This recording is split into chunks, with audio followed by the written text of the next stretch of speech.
नमस्कार। क्या सफलता सिर्फ मेहनत और किस्मत का खेल है या इसके पीछे कोई सोचा समझा विज्ञान? क्या कुछ लोग बस लकी होते हैं या उनके सोचने का कोई ऐसा तरीका होता है जो दौलत और कामयाबी को अपनी तरफ खींचता है? बिल्कुल। आज हम इसी विज्ञान की परतों को एक एक कर खोलने वाले हैं और इसके लिए हम लौट रहे हैं लगभग 100 साल पहले छपी एक किताब की ओर, नेपोलियन हिल की थिंक एंड ग्रो रिच। इसकी शुरुआत ही किसी फिल्म की कहानी जैसी है।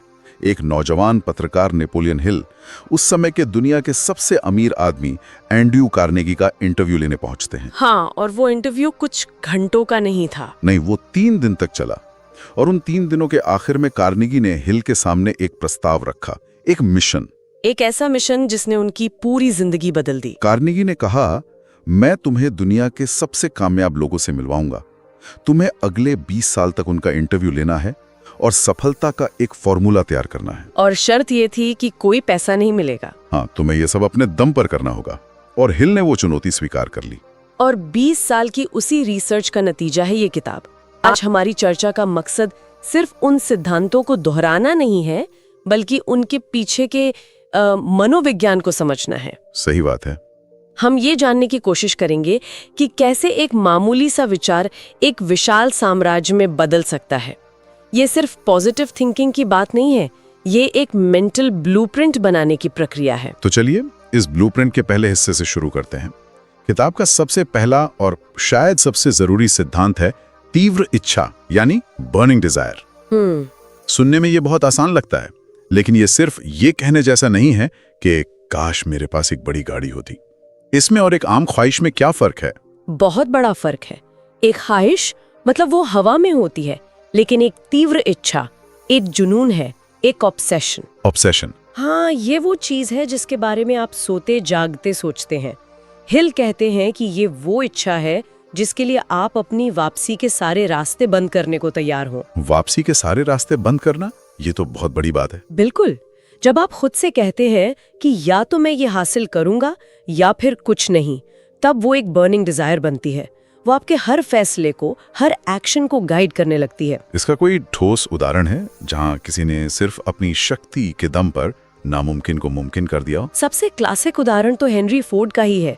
फोर्ड एक ऐसा V8 इंजन बनाना चाहते थे जो एक ही पीस में ढला हो। अच्छा। उन्होंने अपने इंजीनियर्स की टीम को ये आइडिया बताया तो सबने एक सुर में कहा, ये नामुमकिन है। मतलब उनके अपने एक्सपर्ट्स ही उनके खिलाफ थे? बिल्कुल। सबने कहा 8 सिलेंडरों को एक सिंगल ब्लॉक में कास्ट नहीं किया जा सकता। किसी भी तर्कसंगत इंसान के लिए बात वहीं खत्म हो जाती। लेकिन फोर्ड तर्क से नहीं, अपने जुनून से चल रहे थे। उन्होंने कहा, मुझे ये चाहिए और मैं इसे लेकर रहूंगा, काम पर लग जाओ। और फिर इंजीनियर्स ने महीनों तक कोशिश की, कुछ नहीं हुआ। 1 साल बीत गया, कोई नतीजा नहीं। वो बार बार फोर्ड के पास जाते और कहते कि वो एक असंभव चीज पर वक्त बर्बाद कर रहे हैं। और फोर्ड का जवाब क्या होता था? हर बार एक ही जवाब, लगे रहो। वो अपनी जिद पर अड़े रहे और आखिरकार सालों की नाकामी के बाद एक दिन उन्हें वो तरीका मिल गया। उन्हें वो तरीका मिल ही गया। वो इंजन बन गया, वो V8 इंजन जिसने फोर्ड कंपनी और पूरी ऑटोमोबाइल इंडस्ट्री को बदल दिया। वो किसी टेक्नोलॉजी की देन नहीं था, वो एक इंसान की कभी ना हार मानने वाली तीव्र इच्छा की देन था। कमाल है। मतलब ज्यादातर सपने इसलिए पूरे नहीं होते क्योंकि वो सिर्फ हल्की फुल्की इच्छाएं होती हैं। वो जुनून नहीं बन पाते जो आपको किसी भी एक्सपर्ट के ना के आगे टिके रहने की ताकत दे। एग्जैक्टली। तो ठीक है, मान लेते हैं कि किसी के अंदर वो बर्निंग डिजायर है, वो जुनून है। लेकिन सिर्फ जुनून से तो काम नहीं चलता। उस जुनून को हकीकत में कैसे बदला जाए? एक सपने को एक ठोस प्रोजेक्ट में कैसे तब्दील किया जाए? सही सवाल है। मेरे ख्याल से यहीं पर हिल का वो प्रैक्टिकल एक्शन प्लान आता है। एकदम सही। हिल जानते थे कि सिर्फ इच्छा करना काफी नहीं है, उसे एक दिशा देनी होगी। इसके लिए उन्होंने 6 कदमों का एक बहुत ही स्पष्ट और प्रैक्टिकल फॉर्मूला दिया। ओके। ये उस इच्छा को एक ठोस लक्ष्य में बदल देता है। पहला कदम, अपने दिमाग में तय करें कि आपको ठीक ठीक कितना पैसा चाहिए। बहुत सारा पैसा जैसा अस्पष्ट लक्ष्य नहीं? नहीं, बिल्कुल नहीं। आपको एक निश्चित रकम तय करनी होगी। जैसे मुझे 31 दिसंबर 2028 तक 1 करोड़ रुपए कमाने हैं। स्पेसिफिक होना क्यों जरूरी है? क्योंकि जब लक्ष्य स्पष्ट होता है तो आपका दिमाग उस तक पहुंचने के रास्ते खोजना शुरू कर देता है। बहुत सारा का कोई मतलब नहीं होता तो दिमाग उसे एक कमांड की तरह नहीं लेता। अच्छा, और दूसरा कदम? दूसरा कदम, तय करें कि इस पैसे के बदले में आप क्या देंगे।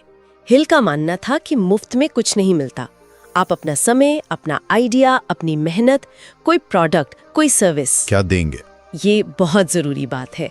लोग अक्सर ये तो सोचते हैं कि उन्हें क्या चाहिए, पर ये नहीं सोचते कि उसके बदले में वो क्या वैल्यू देंगे। बिल्कुल। तीसरा कदम, एक निश्चित तारीख तय करें, एक डेडलाइन। बिना डेडलाइन के लक्ष्य सिर्फ एक सपना होता है। चौथा कदम, एक ठोस योजना बनाएं कि आप ये लक्ष्य कैसे हासिल करेंगे और उस योजना पर तुरंत काम करना शुरू कर दें, चाहे आप तैयार महसूस करें या नहीं। परफेक्ट पल का इंतजार ना करें, कभी नहीं। और आखिरी 2 कदम वो शायद सबसे शक्तिशाली हैं। बताइए। 5वां कदम, इन चारों बातों को, रकम, आप बदले में क्या देंगे, तारीख और आपका प्लान, इन सबको एक कागज पर साफ साफ लिख लें।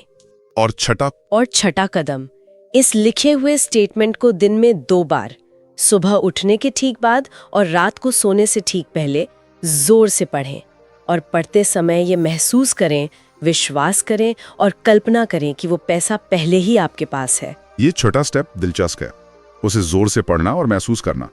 कई लोगों को ये थोड़ा अजीब लग सकता है। हाँ, जैसे खुद से बातें करना। इसके पीछे का मनोविज्ञान क्या है?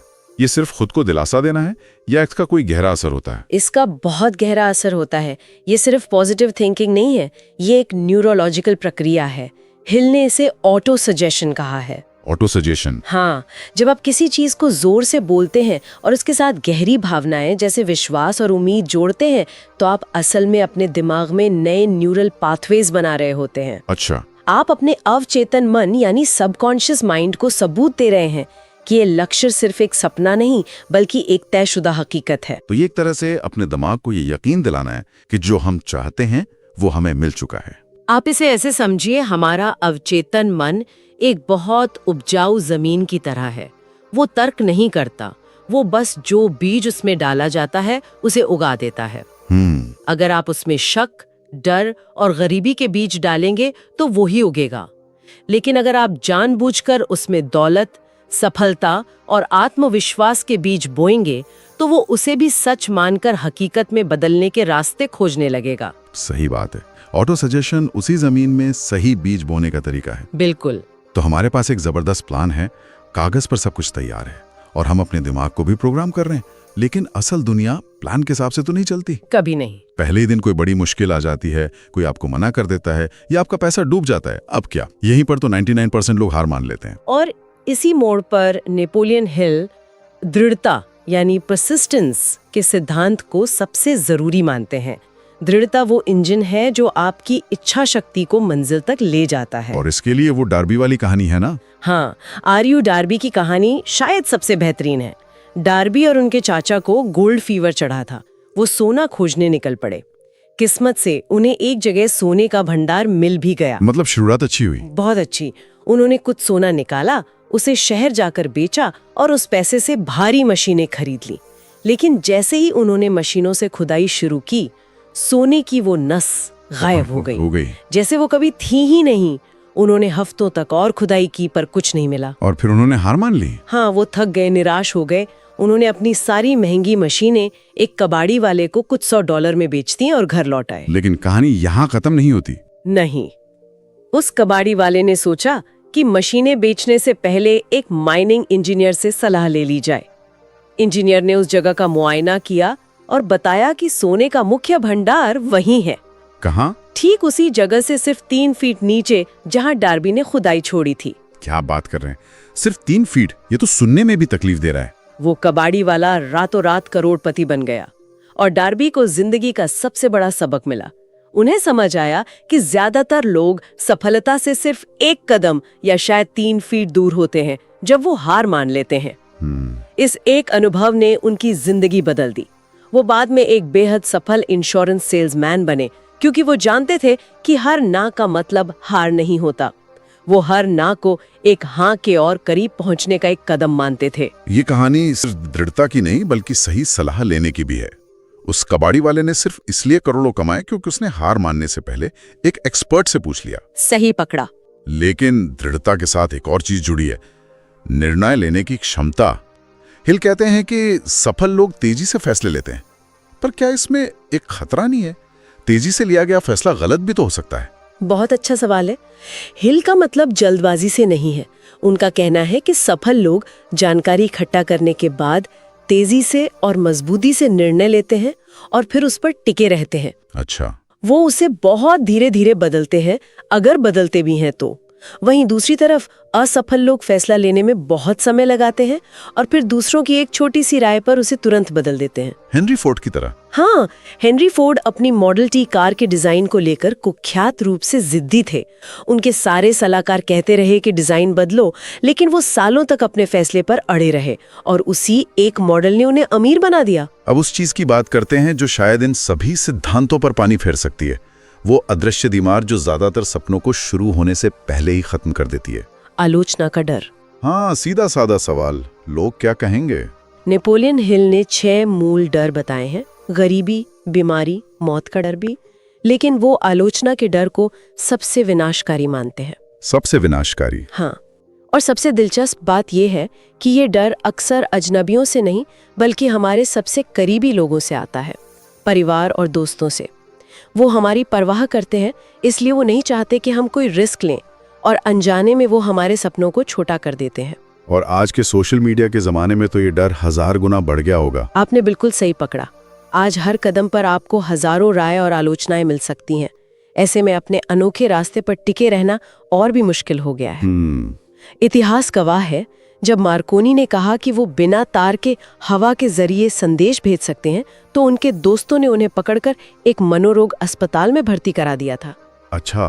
हाँ, और जब आर्नल्ड श्वार्ज़नेगर ने हॉलीवुड में अपनी किस्मत आजमाने की सोची, तो कास्टिंग डायरेक्टर्स ने कहा, तुम्हारा शरीर अजीब है, तुम्हारा नाम कोई बोल नहीं पाएगा और तुम्हारा एक्सेंट बहुत मजबूत है, भूल जाओ। अगर इन लोगों ने दूसरों की राय सुनी होती तो दुनिया आज कुछ और होती। तो इससे कैसे निपटा जाए? ये समझकर कि आपका लक्ष्य और आपकी इच्छा सिर्फ आपकी है, उसे किसी और की मंजूरी की जरूरत नहीं है। आपको उन लोगों की राय लेना बंद करना होगा जो आपको हतोत्साहित करते हैं। मंजूरी अंदर से आनी चाहिए। बिल्कुल। असल में कहावत है कि अगर आपके बड़े लक्ष्य पर कोई हंस नहीं रहा तो शायद आपका लक्ष्य काफी बड़ा है ही नहीं। अब तक हमने जो भी बात की है वो एक इंसान की अपनी दिमागी शक्ति, उसकी इच्छा, उसकी दृढ़ता के बारे में थी। लेकिन हिल कहते हैं कि कोई भी महान सफलता अकेले हासिल नहीं की जा सकती। सही। यहीं पर मास्टरमाइंड का दिलचस्प कॉन्सेप्ट आता है। ये क्या है? मास्टरमाइंड का मतलब है 2 या 2 से ज्यादा लोगों का समूह जो एक निश्चित स्पष्ट लक्ष्य के लिए एक साथ पूरे सद्भाव और विश्वास के साथ काम करते हैं। हिल का मानना था कि जब 2 दिमाग इस तरह से मिलते हैं तो एक तीसरी अदृश्य और कहीं ज्यादा शक्तिशाली शक्ति पैदा होती है। ये वो तालमेल या सिनर्जी है जो 1 और 1 को 11 बना देती है। तो ये सिर्फ टीम वर्क से ज्यादा है। हाँ, ये सिर्फ मिलके काम करना नहीं है। ये विचारों, अनुभवों और ऊर्जा का एक ऐसा विलय है जो हर सदस्य की व्यक्तिगत क्षमता को कई गुना बढ़ा देता है। जैसे हेनरी फोर्ड का ग्रुप। बिल्कुल। हेनरी फोर्ड खुद बहुत पढ़े लिखे नहीं थे, लेकिन उन्होंने अपने आसपास थॉमस एडिसन, हार्वे फायरस्टोन जैसे उस समय के सबसे ब्रिलियंट दिमागों का एक मास्टरमाइंड ग्रुप बना रखा था। वो नियमित रूप से मिलते थे। फोर्ड को भले ही इंजीनियरिंग की गहरी समझ ना हो, लेकिन उन्हें पता था कि सही जवाब किससे और कैसे पूछना है। तो इसका मतलब ये हुआ कि आपको सब कुछ जानने की जरूरत नहीं है, बल्कि आपको ये जानना है कि सही लोग कहाँ मिलेंगे जो जानते हैं। एग्जैक्टली। और यही शायद विशेष ज्ञान यानी स्पेशलाइज्ड नॉलेज के सिद्धांत से जुड़ता है। बिल्कुल। हिल साफ कहते हैं कि स्कूल और कॉलेज की जनरल नॉलेज आपको अमीर नहीं बनाती। वो जरूरी है, लेकिन वो काफी नहीं है। दौलत किसी एक क्षेत्र के विशेष ज्ञान को हासिल करने और उसे समझदारी से लागू करने से आती है। और अगर आपके पास वो ज्ञान नहीं है तो आपका मास्टरमाइंड ग्रुप उसे हासिल करने का सबसे तेज तरीका है। ज्ञान अपने आप में शक्ति नहीं है, उसे जब एक संगठित योजना के तहत इस्तेमाल किया जाता है तब वो शक्ति बनता है। तो अगर हम इस पूरी चर्चा को समेटें तो ये एक पूरी यात्रा है। ये एक विचार से शुरू होती है, एक ऐसी इच्छा जो जुनून बन जाती है। उस विचार को विश्वास और ऑटो सजेशन के जरिए अपने जहन में गहराई तक उतारा जाता है। 6 स्टेप के प्लान से उसे एक ठोस आकार दिया जाता है और फिर दृढ़ता के तूफान में उसे मुश्किलों के बावजूद जिंदा रखा जाता है। और फिर उस व्यक्तिगत शक्ति को मास्टरमाइंड समूह के साथ मिलकर कई गुना बढ़ा दिया जाता है। बिल्कुल। नेपोलियन हिल का सबसे बड़ा और सबसे गहरा संदेश यही था, विचार ही वस्तु है। Thoughts are things. विचार ही वस्तु हैं। हर चीज, चाहे वो एक बड़ी कंपनी हो, एक महान आविष्कार हो या फिर भयंकर गरीबी, उसकी शुरुआत एक विचार से ही होती है। आप जो कुछ भी अपने दिमाग में विश्वास और दृढ़ता के साथ धारण करते हैं, उसे हकीकत में हासिल किया जा सकता है। तो इन सभी सिद्धांतों में महारत हासिल करने के बाद क्या होता है? क्या कोई आखिरी पड़ाव है? हेलिक आखिरी और कुछ हद तक रहस्यमय सिद्धांत की बात करते हैं, छठी इंद्रिय यानी सिक्स्थ सेंस। Sixth sense? हाँ, वो इसे ऐसी विकसित अंतरात्मा या गट फीलिंग कहते हैं जो तब जागृत होती है जब आप बाकी सभी सिद्धांतों को अपनी आदत बना लेते हैं। ये वो सहज ज्ञान है जो आपको आने वाले खतरों से आगाह करता है और उन अवसरों का संकेत देता है जिन्हें दूसरे नहीं देख पाते। तो ये आपके अवचेतन मन और ब्रह्मांड की अनंत बुद्धिमत्ता के बीच एक सीधा कनेक्शन जैसा है। बिल्कुल। तो जाते जाते सुनने वालों के लिए एक विचार छोड़ जाते हैं। जरूर। आज के लिए एक सवाल छोड़ जाते हैं। अगर हमारे विचार सच में हमारी हकीकत बनाते हैं, तो क्या होगा जब कोई न केवल अपने सचेत विचारों को बल्कि उस गहरी अंतरात्मा या गट फीलिंग की आवाज को भी सुनना और उस पर भरोसा करना सीख जाए?